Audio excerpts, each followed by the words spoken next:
ఆరోగ్య ఫల ప్రదాయిని నేరేడు పండు. ఇవి తినడం వల్ల కలిగే లాభాల గురించి వైద్యులు ఏం చెప్తున్నారో చూద్దాం.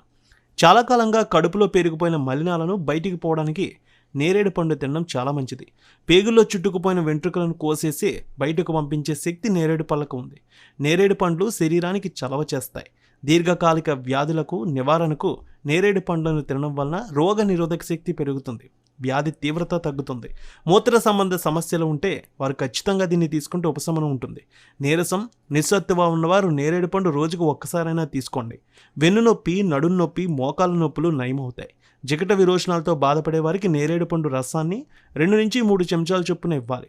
రోగికి శక్తితో పాటు పేగుల కదలికలో నియంత్రణ కూడా ఉంటుంది. ఇక కాలేయం పనితీరు క్రమబద్ధీకరించడానికి, శుభ్రపరచడానికి నేరేడు దివ్య ఔషధంలా పనిచేస్తుంది. ఇక నేరేడు పండ్లో యాంటీ ఆక్సిడెంట్లు మెదడుకి, గుండెకి ఔషధంగా పనిచేస్తాయి. జ్వరంగా ఉన్న సమయంలో ధనియాల రసంలో నేరేడు రసం కలిపి తీసుకుంటే శరీర తాపం